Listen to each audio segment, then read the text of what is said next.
The New Jersey Bank Marketing Association presents its October 2012 Bank Marketing Seminar. This program was recorded on October 4th, 2012 in Clark, New Jersey. In this program, Email Marketing with Ray Parenteau, President of ClickRSVP. At the lectern to open the program is Dennis Kane of Amboy Bank. Good morning, everyone. My name is Dennis Kane, and I'd like to welcome everybody on behalf of the New Jersey Bank Marketing Association to our meeting. A special sponsor is Steve Lubekin. Steve has been doing podcasts for many, many years for us, and he's here today. And if you don't take great notes, you can just wait till the podcast goes up onto our website, njbankmarketing.com, and you can view the entire meeting. You can also see all of the old meetings we've had, and we probably go back, Steve, maybe 10 years? Pretty far. But if anyone's looking for video assistance, for PR assistance, for podcast assistance, Steve would be more than happy to talk to you. There you go. Some future meetings are the New Jersey Bankers Association is having their annual Bank Horizons meeting in Atlantic City.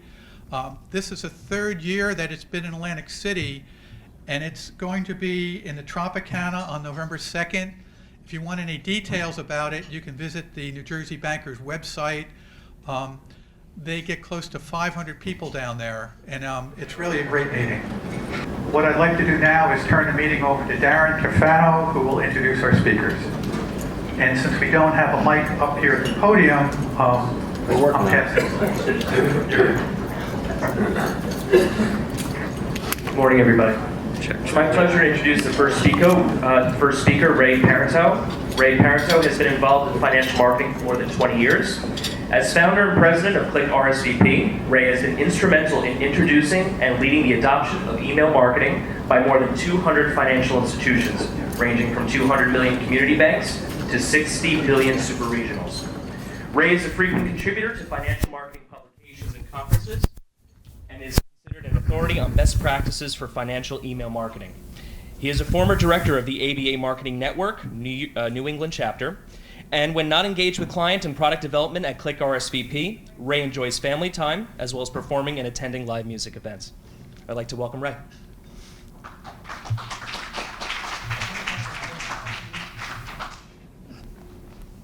So let's see how this works. Does this work all right? Can everyone hear me okay? That's great. And I don't need to carry this around, except maybe in my pocket. I have two lavaliers here, I'm wired. I am wired because I drove 3.5 hours here. I got up at 3 o'clock this morning, and I'm working on my second cup of coffee. So bear with me if I'm a little wired. Plus, I watched the debate last night, and that was a lot of fun. And I had a chance to update my presentation while I was doing that because it needed updating, just as the debate needed updating. I'd like to say, thank you very much to Darren and Dennis for inviting me down here. Darren is a client of ClickRSVP, and so he knows what we do with banks in terms of email. And we've been at this for a while. And I also want to thank you for attending and louder. We need to be louder, we say. Okay, so let me turn this up a little bit. Okay. Turn this up. Okay. Maybe I have to speak louder. That's what it is. All right. How about?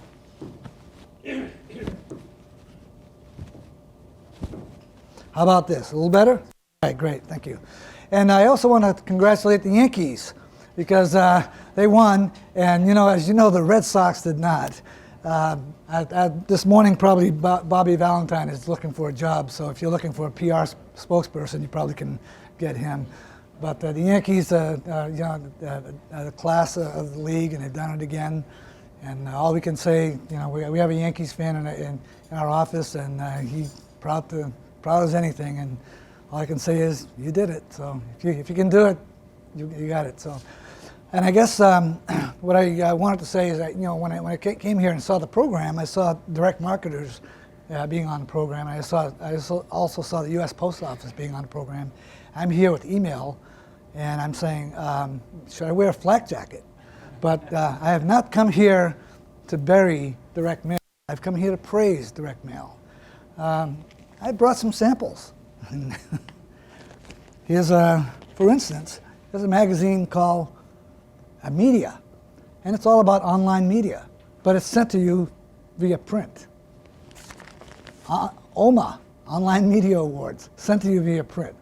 And there's a value of that, is because print is tangible, and there's a, and as I'll tell you my story here, I've been in direct marketing for 25 years plus, so I had to start with direct mail. And I did start with direct mail, and I still do direct mail. So it's just that we've evolved into email, and that's which has been a specialty. In terms of direct mail, and there are some things that are still problematic with it, here's a win-back promotion from my oil company. I fired that oil company 2 years ago because they failed on a delivery. They keep sending me this every 2 months. They're not getting the message. I'd like to opt out of this mailing. I can't. So, because that's not the way the system is built. I just got this yesterday in my mailbox, very important looking document from the American Legion. Important notice. According to records, you're a veteran, you're entitled to veterans benefits. Unfortunately, it's addressed to my son, who's 26, who's now living with me. So there's still some issues, but you know what? Every channel has some issues, and email is certainly not immune to those. So let's get started. I want to talk to you about a little bit about how email has evolved and how it's been a journey for me. So let me see if I can find this next slide here. A little bit about ClickRSVP, because I think it's important that you know what led to, we pretty much invented email for financial institutions. And I say that with true confidence. And as Darren said, I am one of the experts because when I started in email, doing email marketing for banks, there was nobody around doing this. In fact, I went to my first conference like this. I had a booth with all my ROI charts and all that stuff, and marketing directors went by and went, what's email? Is that like AOL? And of course, canned spam wasn't even in existence. So I can actually say I did not invent the internet, but I did invent email for financial institutions. We started out with one client in 2001, and it took us till 2005 to get to over 20 clients. And there was some reasons for that. Today, we send over more than a million emails a month. So we have some experience about what works and what doesn't work, and I'm hoping to share some of that with you today. I'm actively involved in the banking industry, and we also track exclusively, everybody, direct mail and direct marketing is of course about metrics, response, ROI. We track our own metrics because we have enough clients and enough transactions to track what works and what doesn't work. And we do this with our own platform. We're not a reseller of ExactTarget or MyEmma or all that. We have our own platform, and the reason we do that is because of security measures that the banks have imposed on us. We don't need any third-party relationships, and we wanted to be able to build our platform around the needs the special needs of financial institutions. They have different data needs. They have different security needs, and also. Financial institutions are really in the infancy of using email right now. There's 3 stages of email marketing, and probably about 10% of financial institutions are using it in the 2nd and 3rd stage. Right now, when we were in San Diego at the ABA Marketing Conference, we had people coming to our booth saying, we want to get started. Here it is, 2012, and they want to get started with email marketing. I started this in 2001. It's a little frustrating, but we're getting there. Bank by bank. So let's see what happened what's happened with direct marketing. As I said, I come from a direct marketing background. My first job or my first venture in direct marketing was compiling a list of apartment dwellers in my town that wasn't being reached by the local newspaper. The apartment dwellers were the ones that had the most disposable income. They bought the cars, they went out to restaurants and all this. The homeowners didn't. They read the local paper. The apartment dwellers read the Boston Globe. I said, hey, there's a market that's not being addressed. Let's do some direct marketing. So I went around. I don't know if anybody here remembers Cheshire cards? Hey, okay. So I went around and compiled a list of all of 7,000 apartment dwellers in our town, and we emailed a magazine to them. It lasted about a year. We needed to expand. It was a lot of fun. I learned a lot about that. But so direct mail is really, to me, is the granddaddy of direct marketing. It still is, but and it's still part of the equation. Next step in direct marketing for financial institutions was statement inserts. Of course, now that's being impacted because how are people getting statements? They're getting e-statements. So now e-statements are going away. Oh, I'm sorry, statement inserts are going away. So there's all kinds of impact that technology is having here. The other next evolution was the company website. And as you know from building your own websites, you're probably now on third or fourth website since you started, back in 2000. Websites were not optimized for response, but they are now. They're getting to be more and more optimized for response. The next step was for direct marketing was web search, including banner ads, search engine content, local ads. So that's really that's really a solid platform for direct marketing. Email isn't there. Email is now being used by, we estimate, about 80% of financial institutions, and I wish we had all 80%, but we don't. Some people are using self-service platforms like Constant Contact or MailChimp, and some people are, some of the larger banks are using enterprise-grade platforms like Responses and that stuff. But we're kind of focused on what we do. Next step, and I know how direct mail feels, because we got run over a couple of years ago by a thing called social media. We had banks that were going crazy over social media and didn't have an email program, and which is like kind of buying a Jaguar, not having any gas. It doesn't make any sense. Social media is fine, and now the craze, I think, has finally leveled off. But we call it 2% solution because it really reaches about 2% of your customers. If you look at bank websites, social media sites, Facebook sites, and look at the penetration of followers, it's about 2% of their customers, 2% of their email addresses. And we know that because we tracked it very well, and we said, look, you guys got to be doing email if you want to do social media. So we kind of run over for a couple of years. In fact, every issue of ABA marketing, bank marketing magazines featured social media. Now the next thing, of course, is mobile and text. And as you know, this is where the new computer is. 60% of email is now read on mobile devices. So you have to be able to adapt to that. I can't wait to see what's next, because I've kind of lived through the whole spectrum of what's happening in email, in direct marketing, and it's been exciting. It's been really an exciting time. We've gone from really hand-typed Cheshire cards to print labels to dynamic personalization, that Mike does over there, spectrographics. It's great stuff. So in 2001, email was not a factor.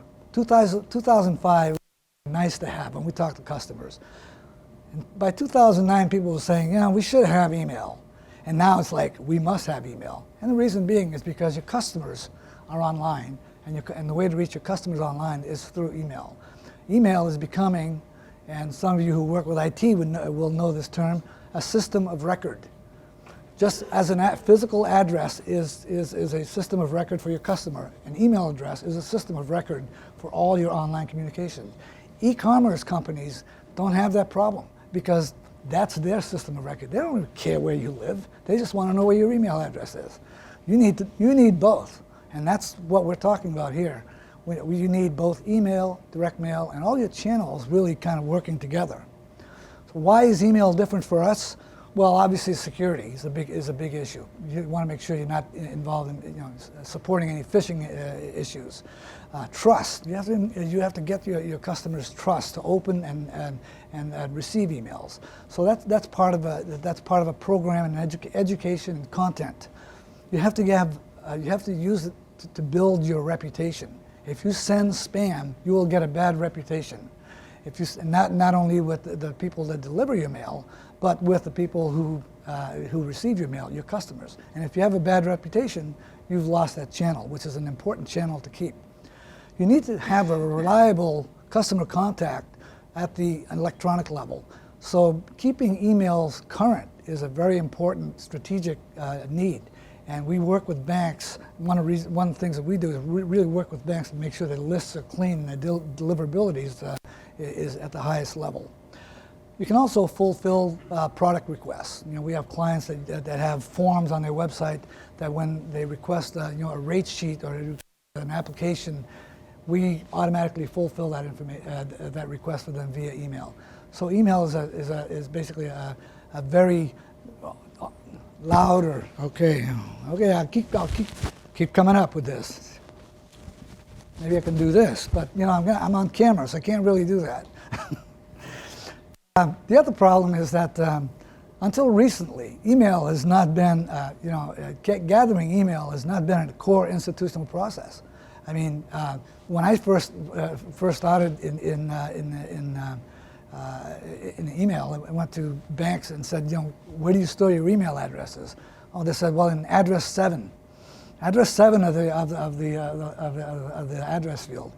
Oh, and by the way, we can't use the @ sign because it's not allowed in hardware. Well, we've come a long way, baby. but it's still, it just shows you where how immature we really are in the world of email. The most important thing, and you'll hear me say this a few times today, and please let me know if I'm running too long, talking too fast, or whatever. Just let me know. By the way, anybody here, maybe a show of hands, can tell me who currently is doing email? Okay, great. I assume that the other ones are considering it, and I hope you will consider it. So let's talk about email do's and don'ts. And we can't go into the whole thing. I mean, we're going to really focus on the direct marketing aspects of email because that's how we approach email. It's a relationship. It's truly a relationship channel, but it's also a direct marketing thing. So let's talk about the things that you should do. First, always get permission, whether it's explicit or implicit. Get permission.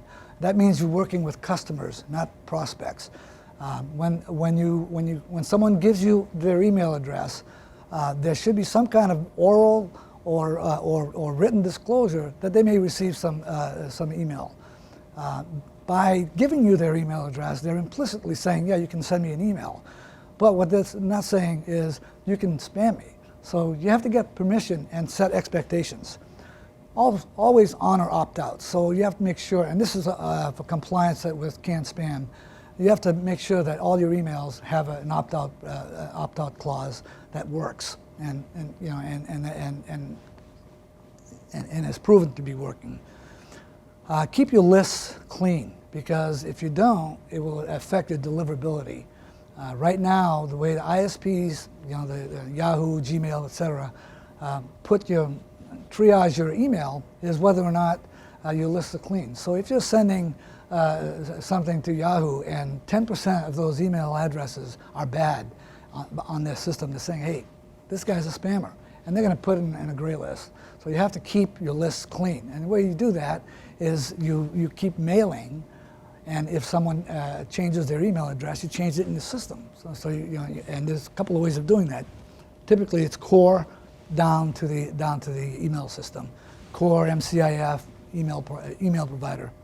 And again, going back to relevance, provide some value and relevance. Don't keep sending a CD offer, home equity offer. Provide some value, some content, and timely content that will help. In terms of don'ts, very simple. Don't use email for cold prospecting. You will get your bank in trouble. It's just not a good practice. I won't get into all the details, but it's just not a good practice. We don't allow it. In fact, our terms of service don't allow it. Don't send emails without first getting permission. So we've had people come out and say, well, we want to do an email program and we want to send a promotion now. I said, well, have you talked to your customer, but that they will be receiving this promotion? I said, no. I said, well, you have to send that permission message first. And that we call this a permission activation program. It works. It gets 95% retention. 95% of the people stay with the program when you ask for their permission first. It's just polite. It's the polite thing to do. The other thing is, don't try this at home. We've had some people try to do email blasts, which is a no-no word with our vice president, because blast sounds exactly like that. Try to do email blasts with Outlook, or try to do it on their own internal servers. And they've had things like we had a client call us. Actually, it was a one-time client. We bailed him out of a jam. Never came back. I don't know why. Called us because they had their ATMs were going to be out over the weekend. So on Friday afternoon, they decided to send out 25,000 emails through their system. Their own ISP blocked them. Their own ISP said, no, you're violating terms of service. You can't send it out. They called us at 4 o'clock and said, help, we can't get this out. We got it out for them in a couple of hours. We said, okay, please come back. They didn't come back, but that's life. We did the right thing. We helped them out. Don't ever rent email lists. I'm sure. How many people have gotten, hey, get these great email lists, or of qualified opt-in, double opt-in emails. And we'll send them to you for just $199 or whatever. Guess how many people have that? And why they once they're out in the wild, so to speak, they're no longer opt-in. The only rented lists that you should be thinking about are the ones where the owner of the list is doing the email for you. And we have done that particularly with B2B emails and some surveys, But if it's the person is not doing the actual sending and list maintenance, stay clear. Just hang up the phone and delete the message. And don't ever forget to put your opt-out line in every message. So let's talk about how do we leverage the power of email direct marketing. Well, the big, in terms of how it works in a difference with direct mail, it's the timeliness factor. Going back to that client who needed to reach out to their customer for that weekend. Can you imagine trying to do that with direct mail? You couldn't do that with direct mail, but we were able to send it out immediately. We get weather alerts. And last year, when Hurricane Irene passed through, we sent out weather alerts on branch closings. We had 7,000 people actually read the emails that branches were closing. Interestingly enough, TD Bank North, which is I shouldn't have mentioned the bank name, big, large regional bank, super regional, boasted that they use Twitter to notify their customers. And I think they were like 1.5 million customers. Their Twitter subscribers was something like 3,200 customers. So they reached 3,200 customers out of 1.5 million. I can guarantee that those 3,200 were not in line, were not going to the branch, as if they're on Twitter. So timeliness is very important and very effective with email. Cost. Well, we all know that it's very email is cheap. It's not free. Anybody, and there are some people who give it away, literally, and it kind of frustrates guys like us who really have to work at it. And we charge more than Constant Contact and MailChimp and all those guys because they're a self-service, kind of like a dial tone type of thing. But there's a cost to doing email right. If you have your own department and you can afford, to get to work with a self-service CSP and all that, then that's fine. But that's still a cost to you. So don't forget the cost, and don't forget the total cost, including your time spent. And I think that the people who brought you that message was social media, because last year it was like social media is free. Wait, social media is not free. We have to hire a person to do content management. So it's the same thing with email. The other opportunity that email brings is interaction. Someone gets an email, they can interact immediately. Click a link, go to a landing page, do something. The same thing as if they got an 800 number. Multimedia content. You can deliver videos. You can deliver PowerPoint presentations. You can deliver all kinds of different things through email, and that's really cool, especially if you're trying to reach some of the younger folks. Auto response. This is a great time saver. If you send an email and someone does clicks a link or does an action that you've asked them to do, you can automatically respond. So that's number one. That's service.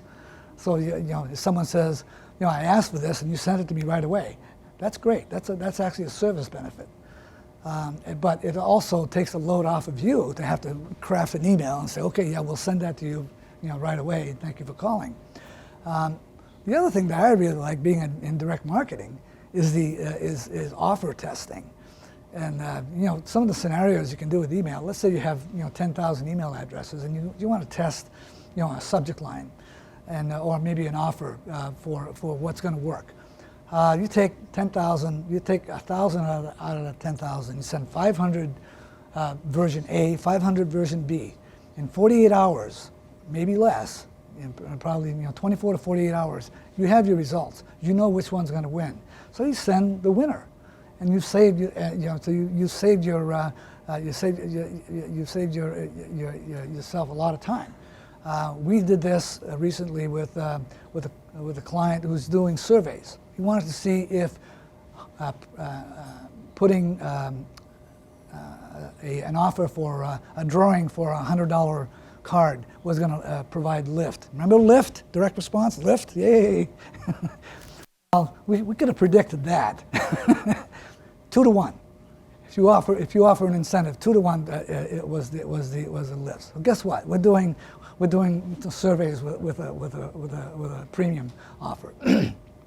Personalization, with some of the things that you do, and Mike at Spectra Media knows this with the dynamic variable printing. We do the same thing in email, and you can bring in variable offers depending on data elements, so that if someone is in a particular demographic group or particular wealth cycle, they can get a different offer. So there's a lot of ways of personalizing, and you should look into that, because it all adds to relevance.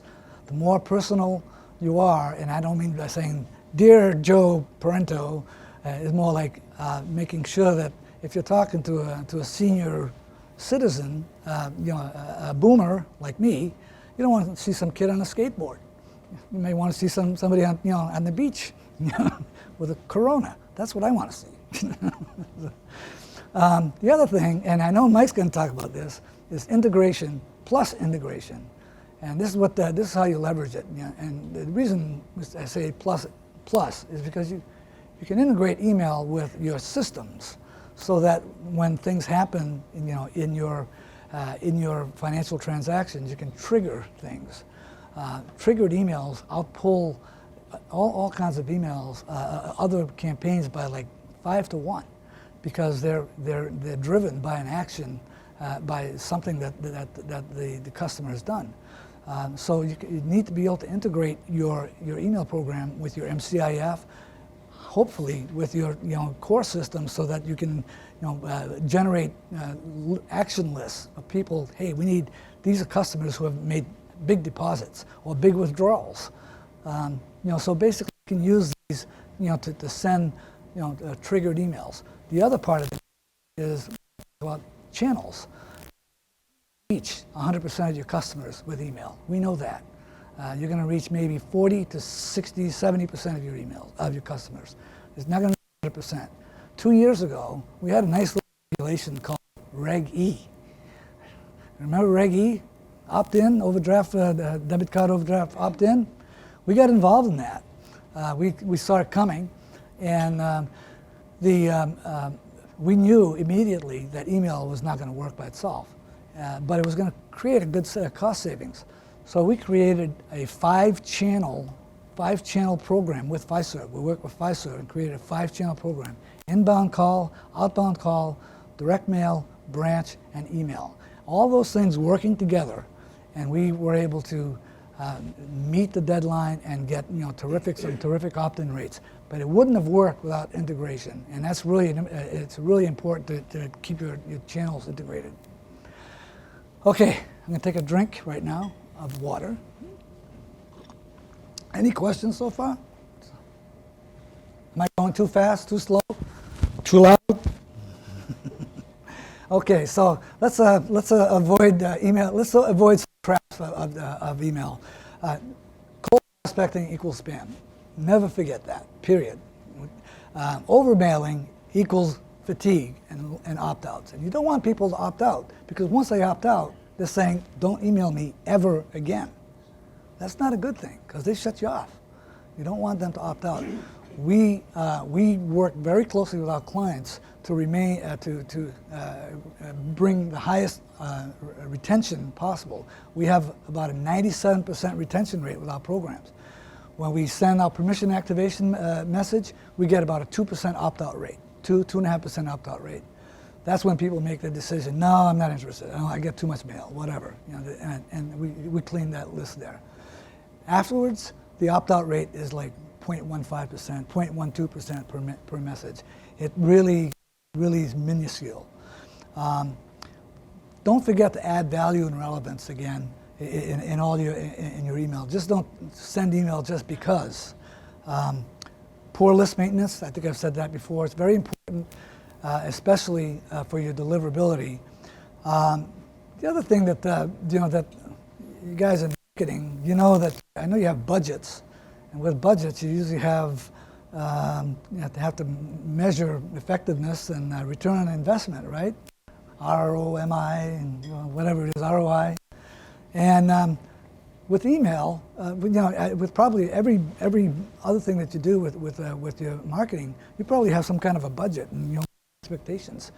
Well, with email, you need to do the same thing. If you're running a promotion, make sure that you're able to track what results you got from that promotion.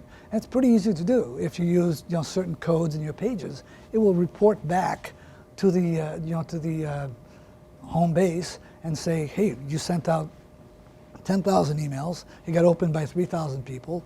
It got 1,000 people click through, and the 300 of them click through all the way to the success page.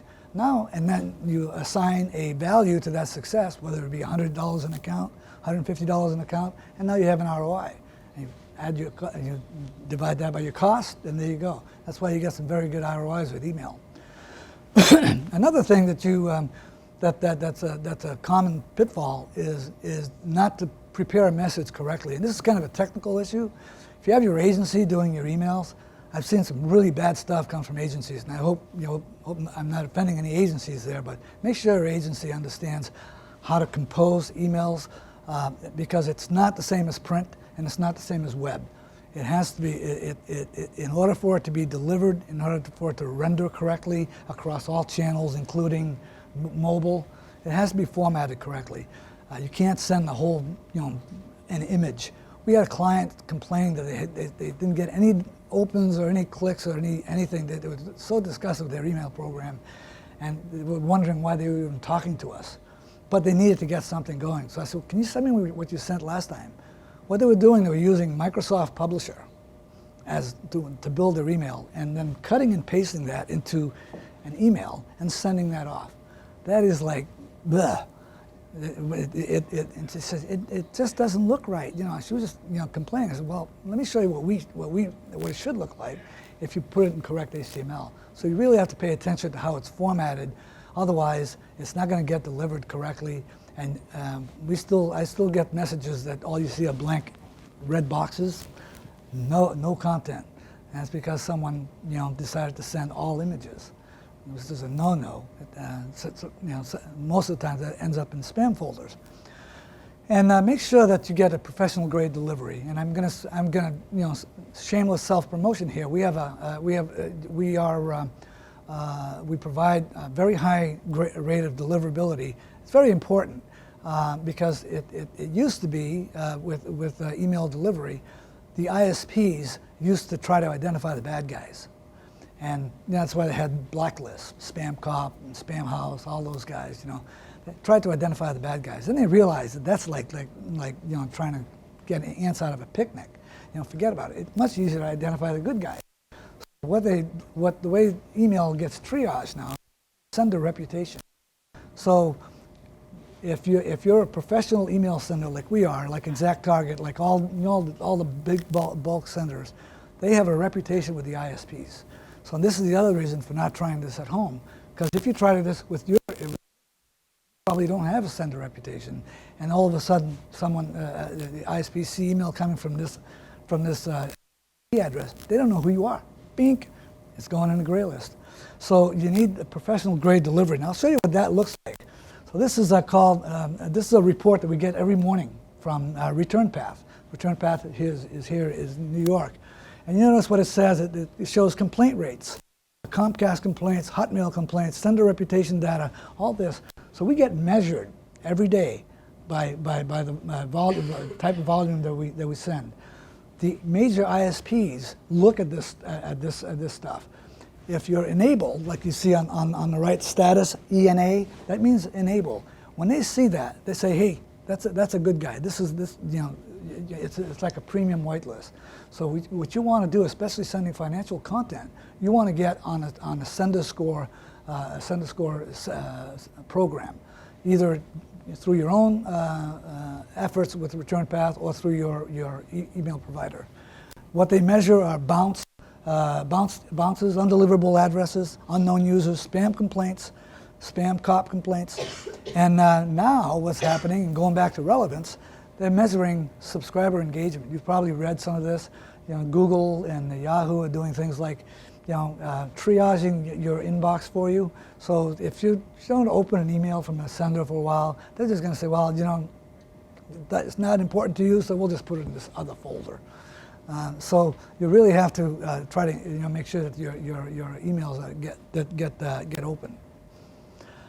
So what are some of the metrics that you have in email?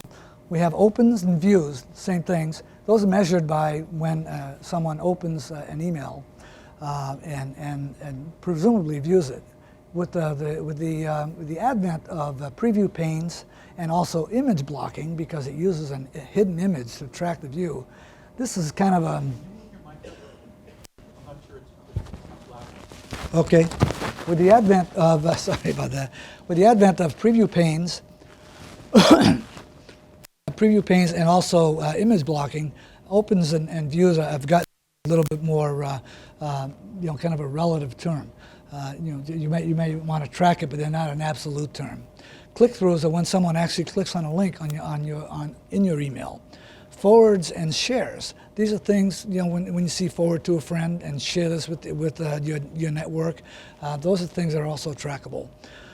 Then there's also a difference between unique and total.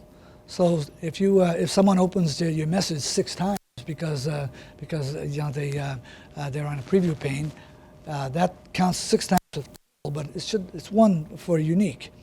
And your bounces and delivery rates is obviously another metric you need to keep track of. Your inbox with delivery rate, a new metric that's going to be coming aboard. It's really ReturnPath is kind of the leader in that area, and they're developing some ways of measuring that. And then, of course, we go back to ROI. So how do you measure those things? So let's look at I brought some samples. As I said, we do our own tracking here, and you can see. By the way, I have this as a document, and I will be glad to email it to you, send it to you, or I didn't bring copies. Are still in the cartons that came back from AEA Marketing. But you can see the average open rates have been holding steady, an average is that, exactly that. So, I mean, there's some lows and highs there. About 27%, this year. So that means that if you send out 1,000 message, and these are unique, 1,000 emails, 260 people will have opened it. That's not great, but it's not bad either.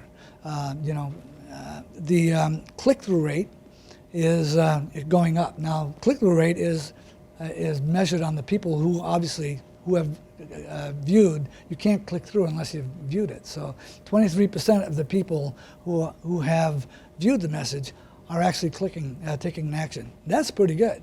So now you start seeing some metrics, and then if you go on one per subscriber, because you might have multiple links in an email. You might have one where different offers, or you may have restate the offer in a graphic or an inline link. This, the unique links is around 19%. So you're looking really about a 20% click-through rate, which is not bad. So you can do your math. It's pretty easy to predict your ROI. The average open rates. Now, what we do is break down the open rates and our metrics by types of message. And you can see we have permission messages, promo messages, newsletters, events, operational messages, greetings, and then we have surveys and feedbacks. And they're pretty steady across the board. They're pretty much, they run 30% for permission messages. So, even though you're not getting, I'm not going to get that's too deep in the weeds. You can see that operational messages, for instance, the click-through rate, the open rate is lower. The reason for that is because more and more banks are not tracking operational messages, because sometimes they're seen as phishing, because they want to make sure that they don't have any redirects or any other types of links or hidden links in the messages. So they're not putting tracking code or click-throughs. They're just saying visit our website. So operational messages don't really follow the same trend as marketing messages. And surveys and feedbacks are still doing pretty well. We do get about an average of a 20% completion rate. Click-through rate by message type, you can see the surveys are very, very popular. Operational messages are up there. Newsletters, we get an average of 20%. This is, again, one click per subscriber.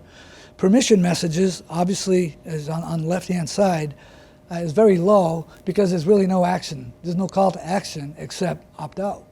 Because the permission message says, if you want to opt out now. You can opt out at any time, but here is your chance to do it right now. So we're telling, that's why the percentage is so low. And they're also click through to say, website that it's, might have your privacy policy in that permission message. So let's talk about opt-out rates. The average opt-out rates, right now are running for programs runs for permission messages is running really low, less than 1%. And for other messages, you can see that it drops. The average is less than 0.3%. So this means this bodes well. This bodes well for the industry, and this is also a tribute to the fact that other studies show that financial institutions are and I think travel is the other one, are the two highest wanted email. I don't know if I said that correctly, but in terms of what consumers respond to is travel and financial institutions. So bounce rates, this is very important, and we talk about list cleanliness, keeping your list clean. You can see lists have been, bounce rates have been going down. And that's what our clients anyway, and that's because we help them keep clean lists. And when we first see a list, when a client comes in, we'll see bounce rates in 10, 15, 20%. And if we see certain types of bounces, we'll actually we kind of scrub the list. And if we see like old domains like ATTBI and things like that will say, you know, you haven't cleaned your list in a while, so let's do another scrub, you know, and let's get a little cleanliness. And but it's really important to get those bounces low because it impacts your deliverability. So how does this compare to the real world? You know, we think we're in the real world, but really we're small potatoes. We email 1 million emails a month. MailChimp sends out 3 billion emails a month. 3 billion emails. That's just MailChimp. Constant Contact probably does more than that. And guys like Epsilon, who here is probably the largest emailer. So let's see their open rate, and this is what in their report. This is a report of their financial clients, and that includes credit cards, insurance, and things. So it's a little skewed because if you're dealing with credit card offers, you're going to get different types, insurance offers. You're going to get different types of response curves. But you can see the open rate. They have a very good open rates, 33% open rates, and that's because they're dealing with highly segmented and customized data. Their click-through rates. They're not really they're not as strong as we would have thought. They have an average of 6% click-through rates. We have about 15% click-through rates. The click-to-open ratio, they have a very nice click-to-open ratio, about 18, almost 19%. And their bounce rates are about the same thing. So we're doing the same kinds of things that Epsilon is doing in terms of list quality, best practices, to help you, and this is the kind of stuff that you need to do if you want to have a successful email program. Okay, how am I doing for time? Wow. I'm running we're a little tight, so I'm going to have to kind of go through this. Strategically, what you want to do is use email as a just-in-time marketing channel, and basically provide sales communication support, and if you're into social media, and it seems like everyone is into social media, email can help you support your social media practices. I have other slides that I think are more important than this, so I'm going to try to skip through this part. Tactical goals. It's very important for you to try to get and retain permission. That's kind of like a baseline. Deliver actionable content. Support customer interactions. And then go back to the bottom line, integrate with your systems and with your channels, because again, you want to be able to reach across all channels, or as they said last night, reach across the aisle. Challenges and challenges that you face, we know about them: compliance and risk. How many here have had to go to the compliance officer to get an email program going? You need to have all those things in line. We've done well over 100 risk assessments, and it's fun. This is why we don't charge $10 a month like Constant Contact. Try to get a risk assessment from Constant Contact. Growing your email list, getting reliable email addresses. One of our clients came on board. Their goal was to save money, and they needed to clean their email list to do that, because they wanted to send their privacy notices via email, which is what got me into email in the first place. In order to do that, they needed to make sure they had deliverable email addresses. But once they did, the compliance officer came up to me when I went on the on-site kickoff and said, "I'm so glad to meet you." I'm going, "Uh-oh, you're the compliance person. I'm going to get killed." She said, "No, you're going to save me $170,000 this year." I said, "Oh, well, that's great. I should have charged you more." Integrations, again, is very important. And you got to be able to future-proof this. What can you do with email? Well, you've probably seen them all: newsletters, events, alerts, and I'm going to show you some samples instead of going through the list. How do you segment for relevance? You can do this, and people. If you want to drive traffic to your branch, include your branch personnel in your email. Include relationship personalization if you're selling a particular product. Get your content preferences. And then there's a new process called life event. If you can, this is basically like triggers. If you can capture things that are important to your customers in terms of their needs and their life events, and then deliver them relevant content. And relevant content includes educational as well as promotional and action content. You will action. 40, people who have life event needs are 43% more likely to react to act on an email than people who were just getting basically canvassed. Different types of life events, you probably know them: college, new baby, cash management, investing, car purchase. All these things are all events that you can try to capture. We have a program called Smart Life Connect in order to do that. I'm not going to go into the details. I want to show you some samples. So let's look at how we could do dynamic content. You can see on the left a generic email newsletter, and it just basically has some generic content and et cetera. On the right is something that's been populated by dynamic content. We have the branch manager right there on the right-hand side. We have the branch manager. College planning, home equity loan, and demo, and college planning and home equity loan were identified by the person's demographic information and preferences. The $150 on closing costs was identified by demographic information. If someone had a different need, they would have a different email. So you could potentially send 20, 30 different versions with one template. Here's some examples.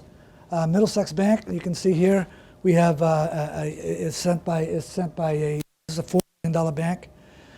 Each newsletter is personalized by the person's branch manager. On the right-hand side, hey, we have Columbia Bank, by the way. Hey, Columbia Bank, and let me see if I can read this. Notice up on the top we have what's called a security zone. And this is something that really that is really cool.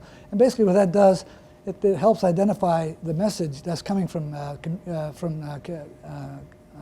Columbia Bank, not Community Bank. Here's some example.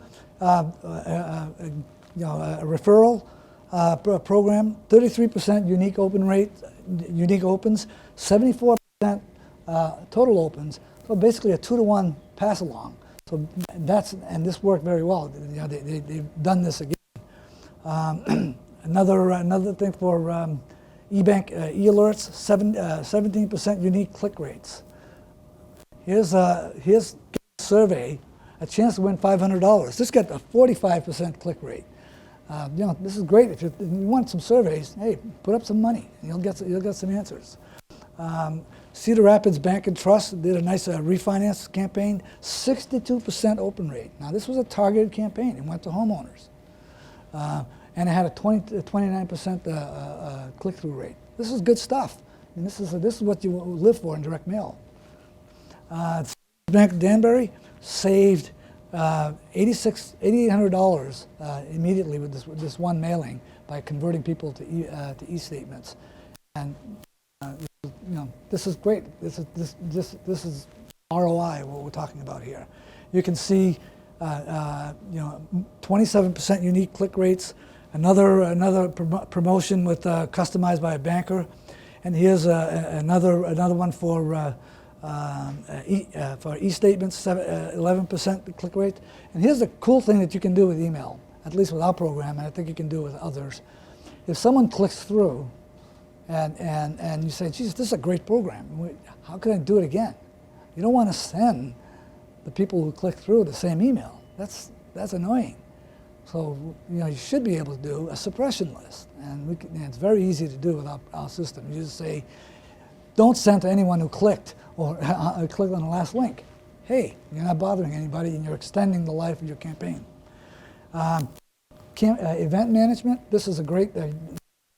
Middlesex Bank used to do uses events to drive their business banking.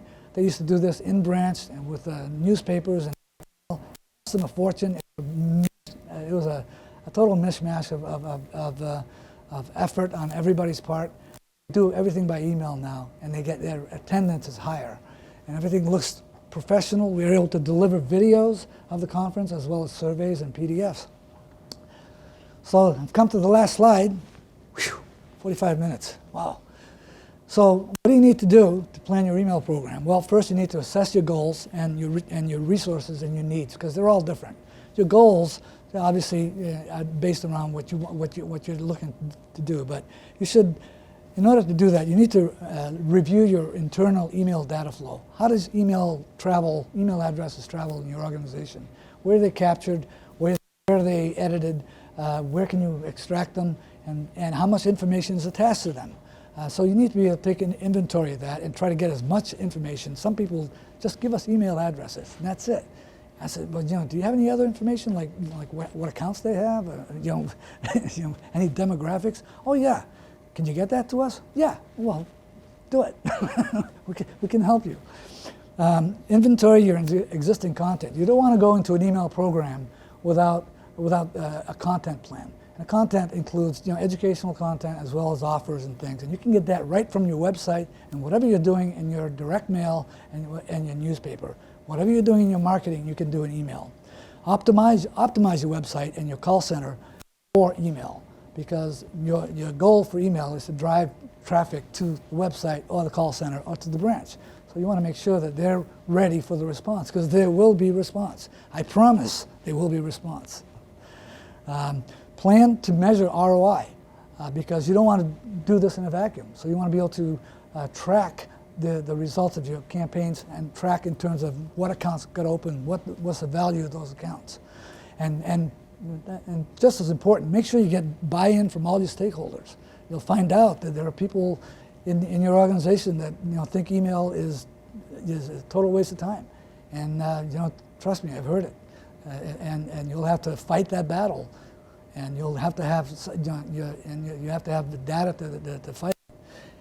But you'll need to get buy-in from IT, from e-commerce, and from your retail banking people, and show them that this is a support tool for them. It helps them sell. Plan to don't try to do everything at once. A typical email program takes about a year to implement, to really get running. By the time you get through with scrubbing your list and getting your permissions. And because you can't speed it up. You can't send emails every day. You have to wait. Otherwise, people are going to. So plan to phase it, but also plan for integration, because that's going to be the key. That's going to make your email program successful. Also, plan a sufficient budget. Please have a good budget. We want that. We need to be. We can't work with meager budgets. So if you give us more money, we'll do great things for you. So please have a budget. And the other thing, and I know this sounds self-serving, but it's really not. Get professional and experienced assistance. Just don't trust this to the intern who just walked in off the street and says, "Yeah, I'm a social media expert and I can handle your email." You need someone who knows banking and who knows email and who knows direct response, because realistically, this is really it's a relationship channel, but it's a direct response channel. I want to thank you very much for your attention. If there's any questions, I'd be glad to take any questions at this point. Yes, Dennis. Yes, do you have any suggestions for updating or scrubbing bad email addresses? One of the things we see is we send it out to clients and they're outdated email addresses. Right. Does anybody have any tips? I mean, you can certainly try and call them. You can mail them for new information. Any suggestions? Well, what you just talked about is exactly that. You need to put in a system in place, and more of our clients are doing that. Well, basically, you need to identify why they're not getting delivered. So there's different types of bounces, and I'm not going to get into technical details, but if it's a truly undeliverable email, you need to know that. So what you need to have is you have your email program send you a list of the hard bounces, and then you have your call center, or you send them a call center, contact them, or you send them a postcard, or send them a direct mail piece. We have banks doing that all the time, and that's it sounds like it's basic, roll up your sleeves and it's exactly Gotcha. what the biggest banks do it, and the smallest banks do it. It's old-fashioned, you just got to lick the stamp. Okay, thank you. Yes, sir. Yes, you had on one of your slides you had mentioned email fatigue. Yes. What do you think a frequency would be in a typical week, month, day, etc.? What's your experience? Well, that's a great question, and I don't want to answer. I don't want to answer it in a political way, saying it depends, because I could say that, but I'm not going to say it that way. But at minimum, you should be contacting your customers at minimum quarterly. And if you're going to do it quarterly, you have to make sure that that it's significant, and and that you also that you're doing you're doing a lot of updates. So in terms of how you communicate, you can talk about what happened, or what's going to happen, or what is happening now, right? So those are the three things you can talk about. Hey, here's what we did. We had a ribbon. We donated $5,000 to the YMCA, etc. So that's what happened. So you can put that in a quarterly newsletter. What's happening now? Well, you don't want to put that. You don't want to wait on a quarterly basis. So if it all depends on what content track you have. What's too often? We have clients mailing every week, and we have some that are. It depends on the segmentation, and if people have truly opted in. For that particular content. If it's a rate alert, for instance, how often is too often? As soon as the rates change. So again, it depends. But the way to watch it is watch your opt-out rates. If your opt-outs start climbing, then you know that you're either not being relevant or you're being too frequent.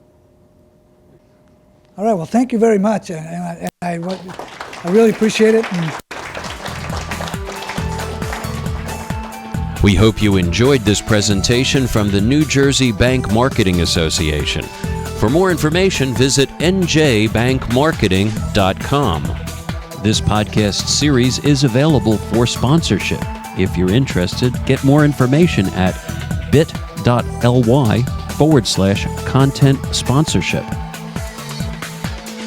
We produce these programs in the studios of Lubetkin Global Communications in Cherry Hill, New Jersey, on the web at lubetkin.net. For everyone at the New Jersey Bank Marketing Association, this is Steve Lubetkin. Thank you for being with us, and we'll see you out there on the net. Take good care.